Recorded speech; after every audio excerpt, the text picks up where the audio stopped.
Segunda de Corintios, capítulo 5, verso 7, dice un texto, dice Pablo allí en el texto: por fe andamos y no por vista.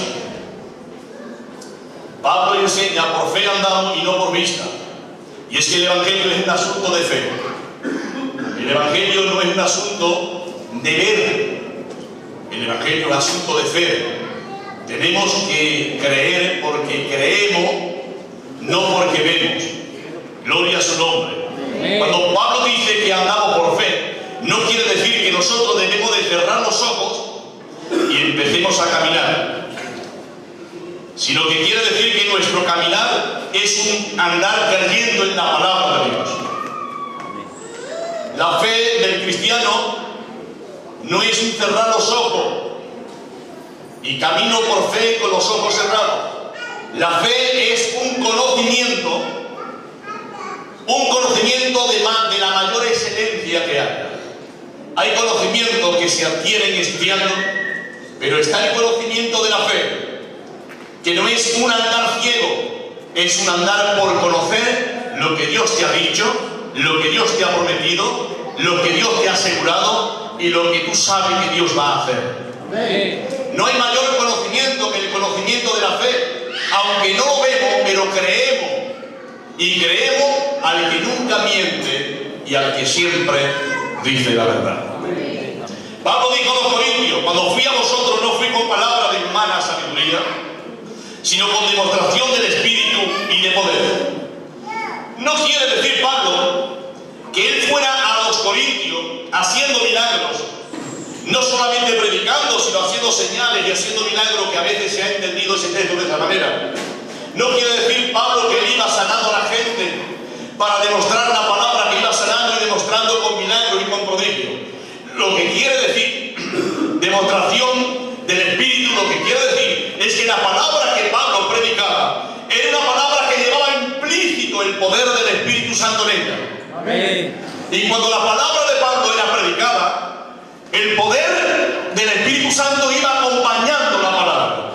Y la palabra era transmitida al corazón con la unción del Espíritu, porque el predicador debe de predicar con la unción y con la verdad de Dios siempre. Amén. Cuando hay unción y hay verdad, la palabra no son palabras muertas, no son palabras que caen al suelo vacías y huecas, sino es una palabra bendecida, glorificada, ungida, llena de gloria, llena de poder, llena de verdad, que entra al oído, llega al corazón y es una bomba que explosiona en el alma y en el corazón para vivirla, hacerla, practicarla. Que bendito sea su nombre. Por eso es que él iba con demostración del Espíritu. Cuando yo digo que yo ando por fe, no significa que yo creo que lo que yo crea va a ocurrir. Tengan por cuenta, hermano, que cuando nosotros decimos yo creo que va a ocurrir esto, eso no puede ser fe. Tenemos que tener cuidado cuando decimos yo soy un hombre de fe o una mujer de fe. Dios no va a hacer lo que usted crea.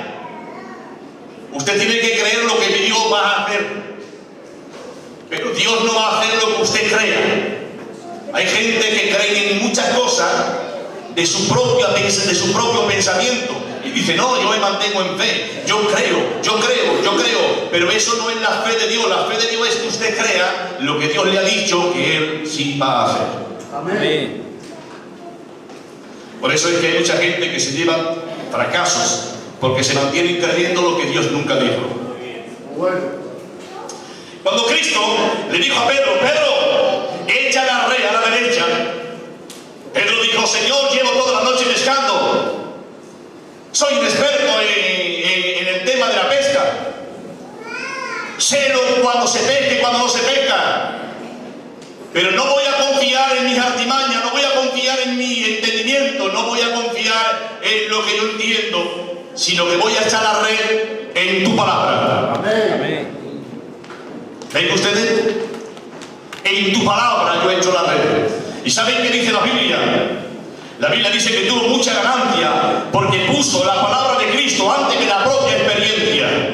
Hay momentos que ponemos nuestras propias experiencias antes que la palabra del Señor. Y ahí fallamos, ahí erramos, ahí nos equivocamos. Pero cuando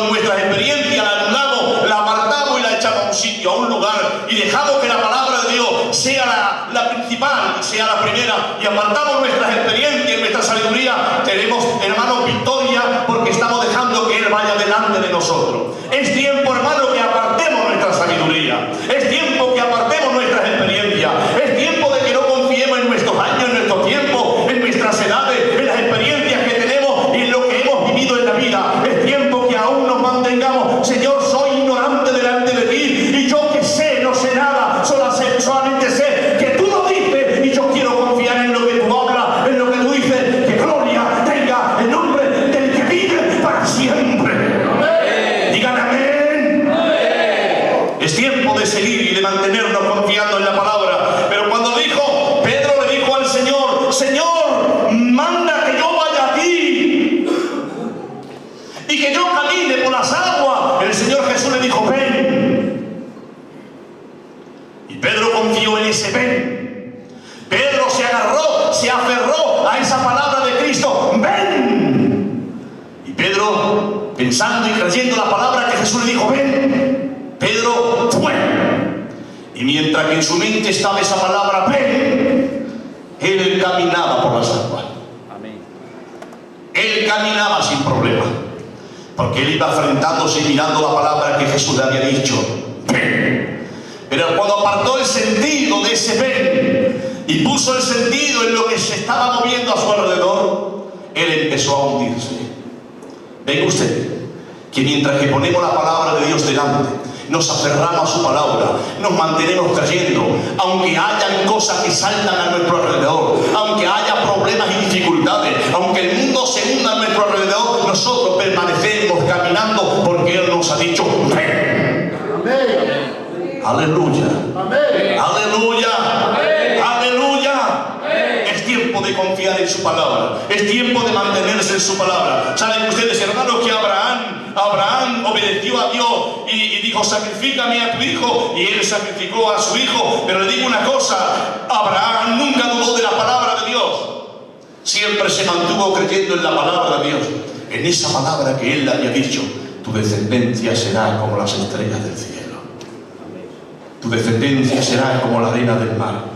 Él no se puso, no se centró en la palabra que Dios le había dicho, ven y sacrifícame al niño, sino él se paró en lo que Dios le había prometido anteriormente, tu descendencia será como las estrellas del cielo. Él decía, aunque el Dios del cielo me está diciendo sacrifícame a tu hijo, eso es el tiempo, eso es temporal, eso es circunstancial, pero él me ha dicho para toda la eternidad que mi descendencia será como las estrellas del cielo. No sé cómo lo va a hacer, no sé cómo lo va a resolver Dios, pero ese es el problema de Dios. Pero yo me mantengo creyendo en lo que Él me dijo, que mis hijos y mi descendencia será como la arena del mar, será como las estrellas del cielo, y a mí nada ni nadie me va a hacer que dude de su bendita palabra. Amén. Gloria al que vive. Amén. Gloria al que vive.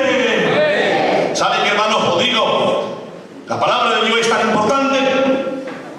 La palabra de Dios es tan importante que cuando Dios empieza el relato de la creación, mire, cuando Dios empieza el relato de la creación, lo primero que hace Dios, que es hablar.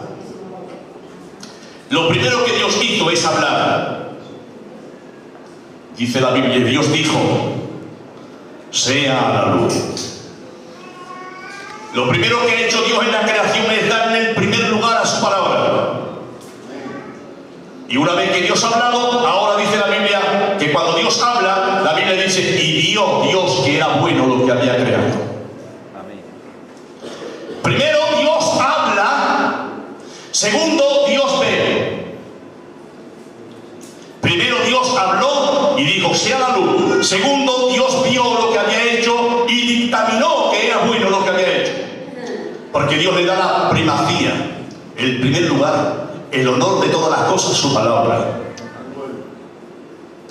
Pero qué diferente es el hombre. Cuando el hombre ha caído en el capítulo 3 y ha pecado, la Biblia dice que le viene la conciencia de que ha pecado, y la Biblia dice, y el hombre vio que estaba desnudo. No habla, no dice nada, pero dice que vio. Dios primeramente habla, después ve. El hombre cuando peca lo primero que hace es ver que está desnudo, porque cuando no le damos el primer lugar a la palabra de Dios, lo único que podemos ver es nuestra desnudez, es nuestra falta, es nuestros errores.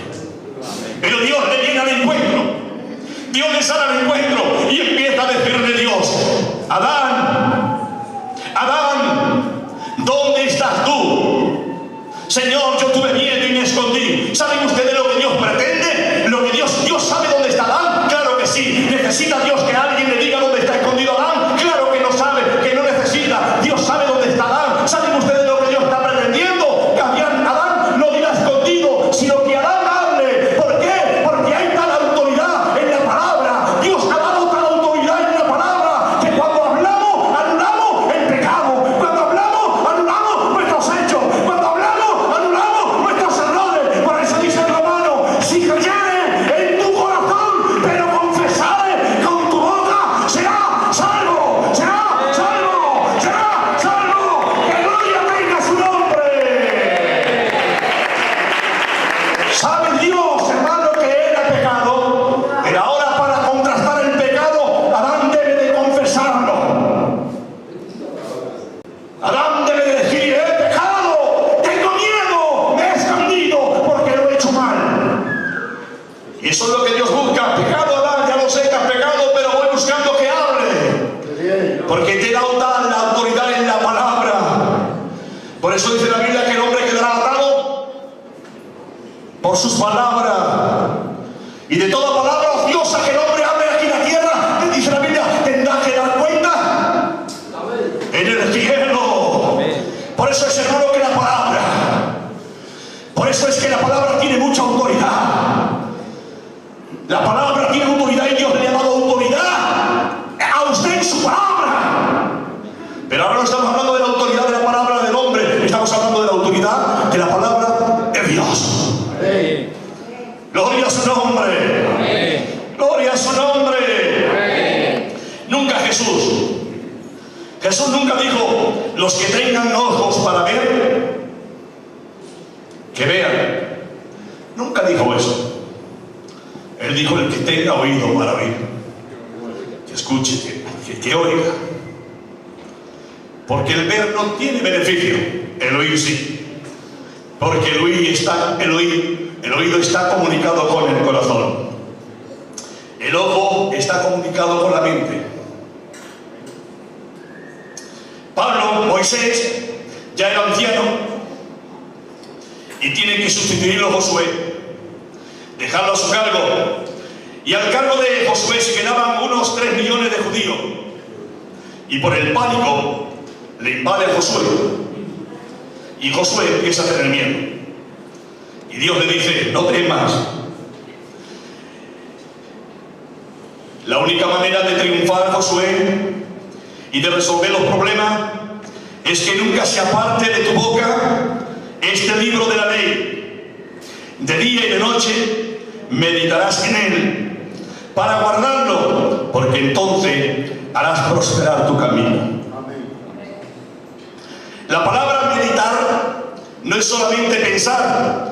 La palabra meditar es una palabra que en hebreo significa agán y significa balbucear.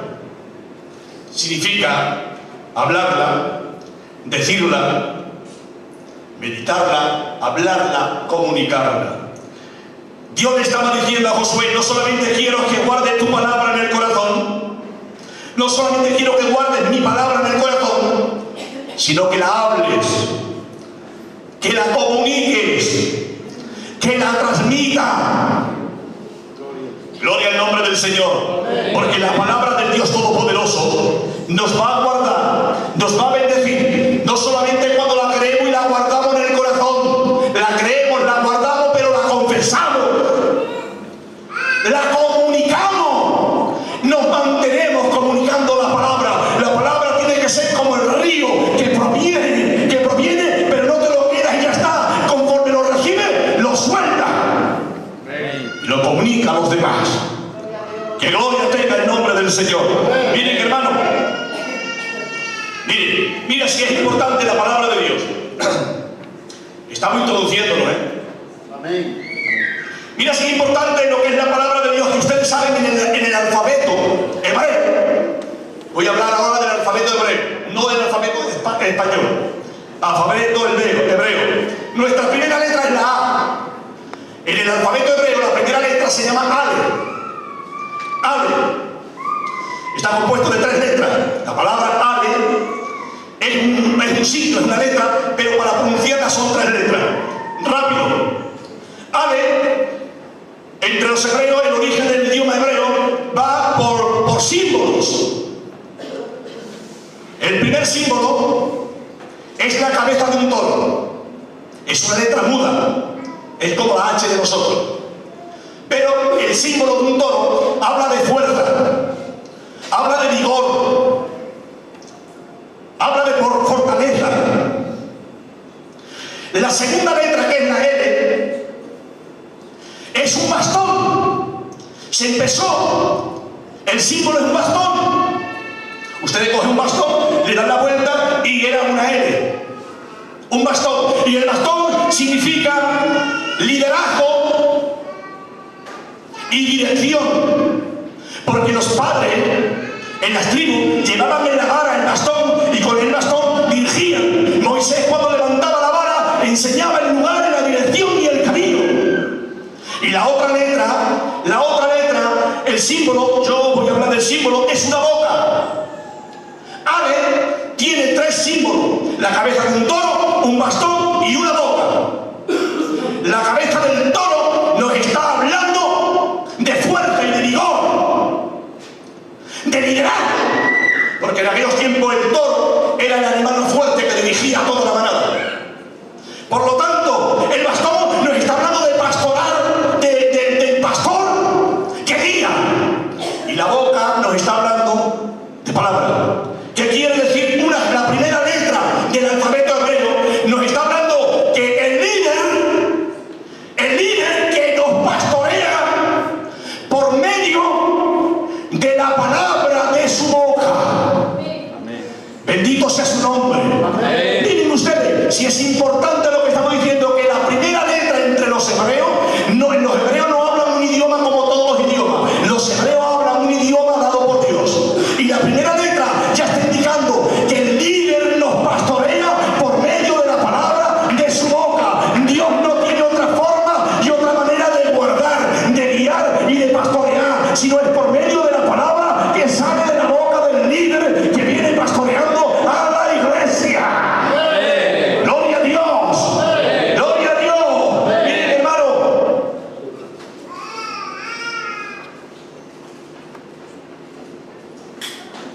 como estamos tranquilos, después no me digan ustedes que voy a tardar mucho tiempo, que vamos a tardar. Amén. Amén. En el idioma hebreo, decir casa se dice de 2 maneras.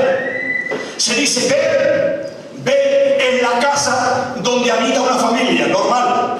Es una casa. Pero después, cuando Dios dice, me haréis casa para mí, donde habita Dios, ya no es ve, ahora es misdá. La palabra misdá, no lo voy a explicar mucho, la palabra misdá tiene un valor numérico de 444. Porque en el idioma hebreo las palabras, las letras, son equivalentes a números. B, que es la casa normal donde no está Dios, tiene un valor de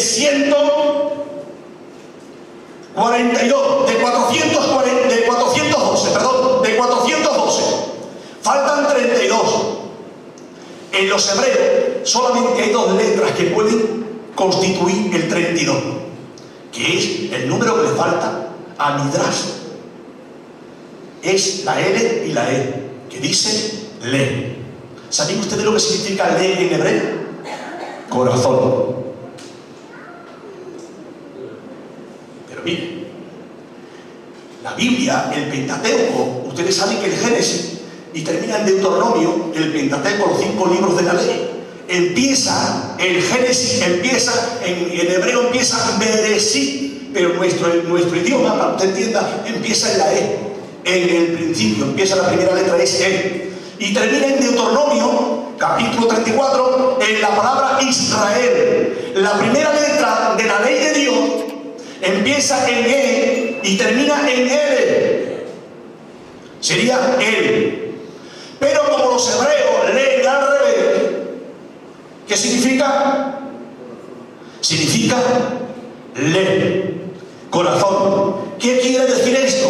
Quiere decir que su presencia, la presencia de Dios, se va a manifestar en la casa que haya un corazón para guardar toda su palabra. Amén. La presencia de Dios no se manifiesta en la casa donde no hay corazón que quiera guardar la palabra de Dios. Solamente en el lugar donde guardan la palabra. Aleluya. Amén. Miren, hermano, Dios le dice a Moisés: Moisés, hazte una túnica, un manto, y le pondrá flecos. Le pondrá flecos. Para cuando los hijos de Israel vean los flecos, se acuerden de mi palabra. Saben, hermano, que lo mismo que Dios cuando hizo el diluvio, ¿qué fue lo que creó? Para acordarse, dice la Biblia, puso un arco iris. Y dice la Biblia: cuando yo vea el arco iris, así yo ya no destruyo el mundo. Es un pacto. Dice: pues al igual que yo, cuando esté lloviendo, vea el arco iris, ya no voy a destruir el mundo. Quiero que los hijos de Israel, cuando vean los flecos de su ropa, entiendan la palabra y se acuerden de mi pacto de guardar la palabra. Amén. Gloria a Dios. Amén. Voy rápido, ¿de acuerdo? No voy a explicar esto mucho. Por lo tanto, te harás un manto con flecos. Por esos flecos representan la palabra de Dios. Para cuando Israel vea los flecos colgando en sus mantos, entiendan que esos flecos representan la palabra de Dios. ¿Saben, hermanos, que la palabra de Dios representa muchas cosas? La palabra, el manto de Dios que está con los flecos, representa pacto, compromiso. Por eso la Biblia nos dice en Ezequiel, y Dios dice: yo pasé junto a ti, a Israel, yo pasé junto a ti y te vi sucia y con sangre y te dije: vive. Y estaba en el campo y te dije: vive. Después dice: y después volví a pasar otra vez y te vi hermosa, porque eran tiempos de amores, dice Ezequiel. O sea, era tiempo de casarte, era una joven, era una doncella, que ya era tiempo de buscarte novio. Y dice la Biblia: y yo pasé junto a ti y te vi hermosa, que eran tiempos de amores. Y dice: y extendí sobre ti mi manto, porque el manto representa compromiso. Extendí sobre ti mi manto, quise que te comprometieras conmigo. Extendió su manto, extendió la palabra, echó la palabra para que la palabra fuese un compromiso con Israel. Pero Israel, dice la Biblia, pero Israel se fue tras los ídolos, se fue tras los amantes. Eso dice Ezequiel: se fue tras los amantes, se fue con sus ídolos. Por eso es que más adelante vemos a una Ruth. La vemos, hermano, que era moabita, sin derecho, pero con mucha necesidad. Amén. Aquí estamos nosotros, que en el lugar de Israel, que Israel no ha querido guardar el pacto de Dios, aquí estamos nosotros que no tenemos derecho, que no reclamamos nada, pero tenemos necesidad de Dios. Amén. Gloria a su nombre. Amén. Gloria a su nombre. Amén. La Biblia nos dice, hermano, la Biblia nos dice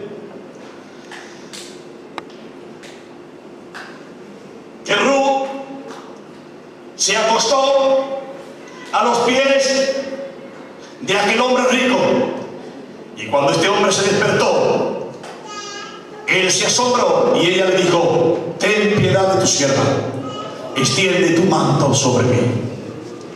Gloria a su nombre. Amén. Gloria a su nombre. Amén. Y eso es el pacto. El manto significa protección. El Salmo 90 dice: el que habita bajo el abrigo del Altísimo morará bajo la sombra del Omnipotente. Mire, tengo que decirle que la Biblia, nuestra Biblia dice abrigo, pero que Dios no tiene un abrigo. Es un manto. El que habita bajo el manto del Altísimo le cubrirá la sombra del todo del Omnipotente. David, muy rápido, David le dijo: guárdale bajo la sombra de tu tus alas. Salmo 17:8. De ahí que dijera Jesús: cuántas veces quise guardaros bajo mis alas, como la gallina guarda sus polluelos. Jesús le está diciendo: cuántas veces, Israel, quise guardarte bajo mi palabra. Cuántas veces quise protegerte bajo mi manto, mi palabra. Como la gallina guarda sus polluelos, así yo quise protegerte, pero no has querido. El Salmo 91 dice: con sus plumas te cubrirá y debajo de sus alas estarás seguro. Debajo de las alas están los flecos. Porque tengo que decirle que los judíos se ponían el manto sobre la cabeza y con las manos abrían las manos. Y cuando abrían las manos, aquel manto parecía unas alas. Y debajo de las alas estaban los flecos colgando. ¡Gloria a Dios! Amén. ¡Gloria a Dios! Amén. Saúl, porque el manto representa el reino, hace mucha calor, pero tengo que decirlo esto: el manto, la palabra de Dios, significa reino. Por eso es que Saúl, cuando está hablando con Samuel, le dice: glorifícame delante del pueblo. Muy rápido. Y dice: no te voy a glorificar delante del pueblo. Y dice la Biblia: y Samuel hizo un giro para marcharse, pero Saúl se agarró al manto, y dice la Biblia, y el manto se rajó. Y le dice Samuel: hoy Dios ha roto tu reino y será dado a otro. Cuando está David en una cueva, ustedes presten atención, cuando David está en una cueva, dice la Biblia que allí entró Saúl. Y cuando entró Saúl, el que estaba dentro, que era David, lo vio al que entraba. El que entraba no ve dentro de la oscuridad, pero el que está dentro está viendo el que está entrando. Y entonces le dice, se queda mirando, y dice la Biblia: Dios lo ha entregado, mátalo, Saúl, David, porque Dios lo ha entregado. Dice: no lo voy a matar, pero cogió un cuchillo, cogió algo y se fue al manto y cortó. Y cuando David se fue, cuando Saúl se fue, salió Saúl y dijo: Saúl, he aquí, tú te andas buscando mi vida para matarte, para que vea que yo soy más justo que tú. Mira, el borde de tu manto, Dios te ha entregado en mis manos, pero no te he querido matar. Y ahora dice: oiga, esto es lo que quiero decir. Y ahora dice Saúl: ay, que tú eres más justo que yo. Como yo sé, aquí, como yo sé que tú has de reinar después de mí, te pido que tengas piedad y que te acuerdes de este tu siervo. Pero ¿qué pasa? ¿Qué ocurre, Saúl? Si tú vas buscando para matarlo, si tú no lo reconoces como rey, si tú lo lanzas, si tú quieres matarlo, le quieres quitar la vida, ¿cómo que ahora te ha enseñado un trozo del manto roto y tú dices que sabes que él va a reinar después de ti? No se entiende, Saúl. ¿Cómo que tú ahora entiendes que él va a reinar después de ti? ¿Por qué? Porque los judíos sabían que un manto roto era un reino dividido. Un manto roto era un reino roto. Y él sabía que cuando David había roto el manto, su reino también estaba roto. Amén. Por eso ahora podemos entender al verdadero rey de Israel y del corazón de cada uno de nosotros, que dice la Biblia que el enemigo verdadero, Satanás, quiso romperle su manto, quiso romperlo su ropa, y empezó a echarle suerte, empezó a romperlo y empezó a destrozarlo, porque Satanás conoce la costumbre de los judíos: si rompo el manto de Jesús, que es el rey, me quedo yo con el reino, y el rey verdadero lo he hecho a un lado. Pero tengo que decirle que el manto de Saúl se rompió, el manto de Saúl se rajó, pero el manto de Jesucristo permanece fuerte, permanece firme, no se rompe. Él tiene la postura, no es que lo destruya, no es que lo rompa. Él es el rey, él es el rey, él es el rey, él es el rey.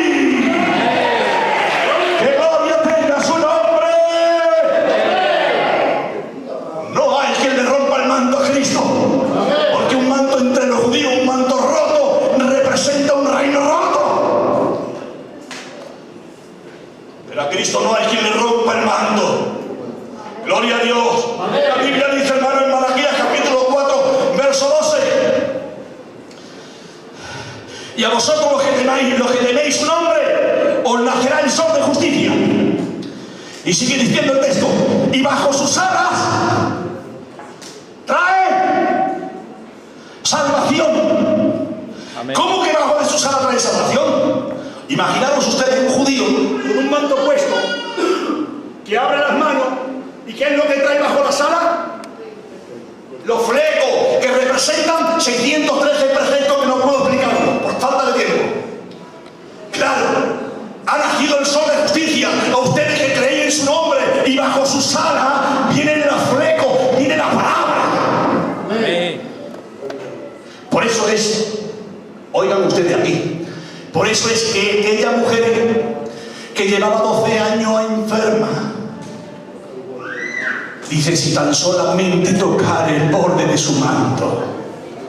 No está diciendo tocarlo, no es tocarlo por fe, no es la fe del evangelio, no es la fe de los evangélicos supersticiosos, que si lo tocamos ya soy salvo. No, está diciendo, si tan solamente tocar el borde de su manto, porque en el borde de su manto estaban los flecos, y los flecos representan la ley de Dios, la ley que te ayuda, que te levanta, que te salva, que te restaura, las promesas del Altísimo, las promesas de Dios. Todo Israel reconocía esta gran verdad, pero nadie lo cayó, nadie lo acogió, nadie se aferró, y Dios estableció esto que hizo esta mujer, lo que no hizo ninguno de Israel, lo que la nación entera no hizo, lo tuvo que hacer una mujer. ¿Saben ustedes quién representaba a esta mujer? Israel. 12 años enferma, 12 tribus. Israel estaba enferma sin salvación, porque Israel había enfermado del alma, porque habían olvidado la palabra, porque durante toda la historia de Israel se habían ido con amantes, con dioses, con paganos, con pecado, y la palabra de Dios la había aislado. Por eso es que no había cura. Iban todos los médicos, pero para Israel no había cura, solamente había una cura, que es aferrarse a la palabra. La palabra es la que te levanta, la palabra es la que te sana, la palabra es la que te hace crecer. ¡Que gloria tenga su palabra! ¡Aleluya! Cuando el pueblo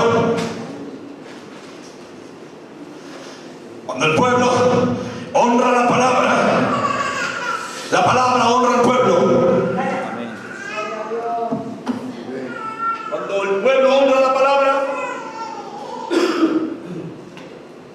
palabra honra al pueblo. Dijo Dios, ¿queréis ser honrados? Sí. Pues dice Dios, vengan todos los sacerdotes, todos los que tocan trompeta, y todo el pueblo da vuelta a Jericó. Primero, oigan bien, primero los sacerdotes, porque los sacerdotes tienen un lugar que no hay quien se lo quite, pero ellos no deben de abandonar el lugar que Dios le ha dado. Primero los sacerdotes, para dar vuelta, primero son los sacerdotes. Los sacerdotes primero. Segundo, los que tocan trompeta. Los que tocan trompeta en segundo lugar. Y tercero, el pueblo. Aquí nadie se salva.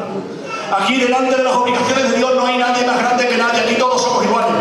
Todos y cada uno tenemos un lugar, pero todos y cada uno tenemos que cumplir nuestra obligación en nuestro lugar, en el lugar que Dios nos ha establecido. El que tiene mucho, que se adquiere en lo mucho. El que tenga menos, que se adquiere en lo menos. El que tenga poco, que se adquiere en lo poco. Pero todos tenemos que ser fieles a Dios, porque es Dios el que nos ha llamado, nos ha establecido y nos ha puesto en el lugar. ¡Da vuelta a Jericó! Sacerdotes primero, los que tocan trompetas detrás, y el pueblo todos juntos detrás. Y estaban todos marchados en orden, todos daban vuelta, y una vuelta, y dos vueltas, y tres vueltas. Y cuando terminaron se cansaban, claro que sí, porque las cosas de Dios son pesadas y son cansadas, y hay que aguantar. Pero cuando terminaron de la vuelta, las murallas cayeron. Y Dios honraba al pueblo delante de los enemigos. Los enemigos decían, ¿pero qué ha pasado aquí? Pero si no han tocado nada, los muros se han desplomado, han caído los pies de los israelitas, de los hebreos, han caído los muros que de 4 metros de ancho, han caído los pies de los judíos, de los israelitas. El pueblo se fue honrado. El pueblo se le hincha el pecho.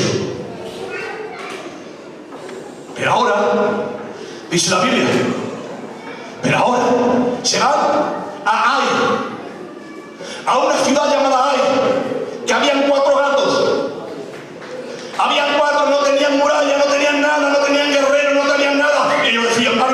Si hemos liado esto en Jericó, esta ciudad tan grande, ¿qué es lo que no vamos a hacer en Ai?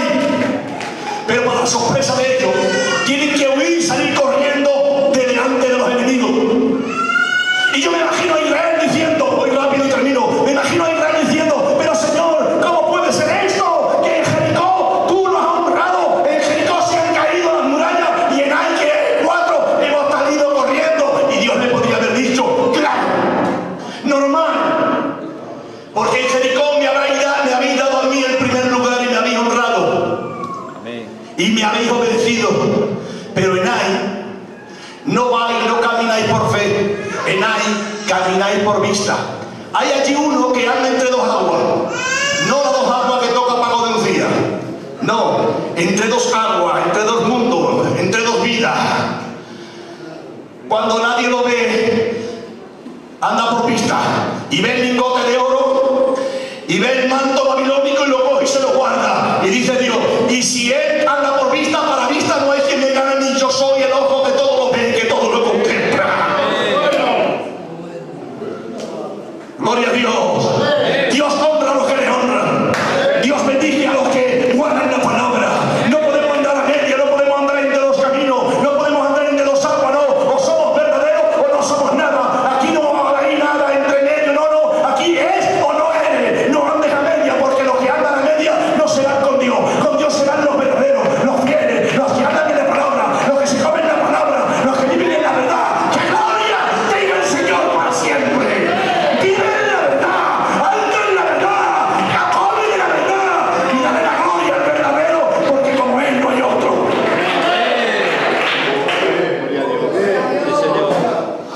¡Gloria a Dios! ¡Gloria a Dios! Claro, hay cosas de Ai que no voy a decirlas. La palabra de Dios debe ser honrada en todo tiempo. Jeremías, hermano, Jeremías en todo tiempo en el patio de la cárcel lo veis sacar al foso, allí en la cárcel, por predicar la verdad, por decir la verdad. Pero lo sacan y sigue predicando la verdad. Y sigue hablando la verdad. Y Daniel es llevado a Babilonia, pero él dice la verdad. Y se propuso en su corazón no contaminarse. Aquí nadie me ve, nadie me contamina, nadie me señala, nadie me dice, pero estoy en Babilonia. Pero en Babilonia también están los ojos del Todopoderoso y yo no me contamino. ¿Saben por qué? Porque los dos, tanto Jeremías como Daniel, han creído que Dios empezó el mundo hablando su palabra. Y cuando ha llamado a Israel, escuche, cuando han sacado a Israel de la esclavitud de Egipto, lo primero que ha hecho Dios es llevarlo al desierto. ¿Por qué? Porque allí está el monte de Sinaí, y en el monte de Sinaí le ha dado su palabra. Daniel y Jeremías saben que lo primero que ha hecho Dios en la creación es hablar la palabra. Lo primero que ha hecho Dios cuando ha sacado a Israel de Egipto es llevarlo al monte para darle su palabra, porque saben ellos que un pueblo sin palabra no es pueblo. Un pueblo que no tenga palabra no es pueblo. Gloria a Dios. Amén. ¿Te espera el desierto? Sí. ¿Donde hay frío? Sí. ¿Donde hay calor? Sí. ¿Donde hay alacranes? Sí. ¿Donde vas a caminar 40 años desierto? Ahí sí. Pero con la palabra. Voy a estar con los alacranes en el desierto, pero con la palabra. Voy a tener frío en el desierto, pero con la palabra. El sol me va a pegar de lleno, pero con la palabra. Los vientos se van a levantar contra Israel, pero con la palabra. Porque prefiero la palabra, aunque el sol me golpee, aunque los vientos me golpeen, pero andar en la palabra, andar en la verdad. Que bendito sea el que vive por los siglos de los siglos.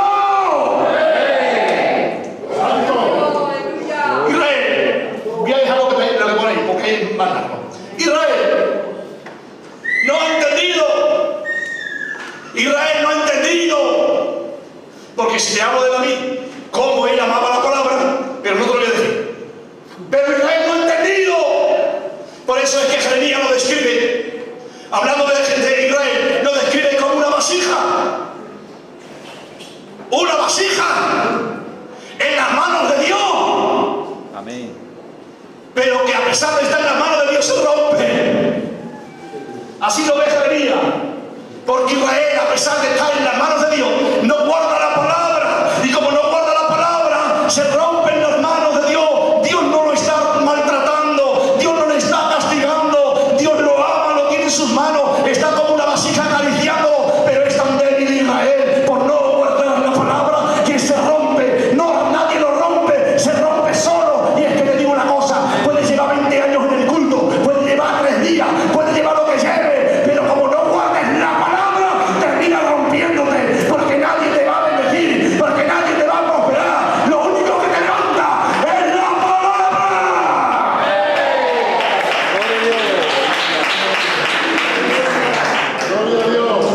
Jeremías lo ve como una vasija que se rompe, pero Ezequiel, ¿cómo lo ve? ¿Cómo ve Ezequiel a Israel? Se queda mirando y lo ve como un valle grande de huesos secos, y si seco en gran manera, porque no guarda la palabra. Y le dice Dios, vivirán. Y dice Ezequiel, Señor, no lo sabe. Y dice, están así. No lo dice, pero lo digo yo. Ellas están así. Lo dice el contexto histórico de Israel. Están así por no guardar la palabra. Por lo tanto, ese es el estado seco, sin vida, separado, cada hueso, dice la Biblia, cada hueso por un lado. Así andamos últimamente, cada uno por un lado, seco, sin vida y separado, alejados uno de otro. Y le dice Dios, vivirán. Y le dice, ¿tú lo sabes? Y le dice, pues profetiza. ¿Qué le está diciendo? ¡Habla! ¡Predica! ¿Qué es hablar? ¿Qué es predicar? ¡Palabra! Porque el problema de Israel es que no guardaban la palabra. Para poder levantarlo y restaurarlo no es un milagrito. No es la unción. No es ponerle la mano y caerte. No es apagar la luz y pegar 4 saltos. Es la palabra. Restablece la palabra a su lugar. Habla, profetiza. Dice la Biblia que predica, profetiza y los huesos empiezan a unirse. Amén. Necesitamos unión. Necesitamos unirnos. Los huesos empiezan a unirse y le empiezan a crecer piel, le empiezan a crecer tendones y empieza a formarse el cuerpo. Y una vez que se forma el cuerpo, le dice vivirá. El cuerpo se ha formado, le vivirá. Dice, oh, profetiza. Dice, envió su espíritu. Y cuando envió el espíritu, aquel cuerpo se levantó y tomó vida. Está hablando, no está hablando de un cuerpo, está hablando de Israel. La situación que vivía Israel por no guardar la palabra. Israel se creía los mejores. Israel no quería hablar ni con los gentiles, le llamaban inconversos. Lea usted el capítulo 2 de Romanos. Que ellos se gloriaban por ser judíos y no comían con gentiles. Ellos creían que eran los mejores, pero ellos, Dios no. No es lo que nosotros creamos de nosotros, es lo que diga Dios de nosotros. Y Dios decía de Israel que estaban muertos, que estaban como huesos secos. Quiera Dios que nunca diga eso Dios de nosotros, porque nosotros amamos la palabra de Dios. Y nosotros por todos los medios procuramos siempre, aunque a veces nos descuidemos, pero siempre queremos vivir en la palabra. Porque su palabra es la única que nos une, su palabra es la única que nos crea tendón sobre tendón, hueso sobre hueso, piel sobre piel, y hace entrar el Espíritu dentro de nosotros. Amén a su nombre. Amén. Voy a terminar aquí. Me he saltado una cuantilla de cosas, unos textos muy bonitos que habla David de la palabra, pero es un poquito largo y yo sé que no está ustedes para más, ni yo tampoco, porque ya estoy agotado. Que Dios os bendiga mucho, mucho, mucho. Y sobre todas las cosas, guardar su palabra en mi corazón.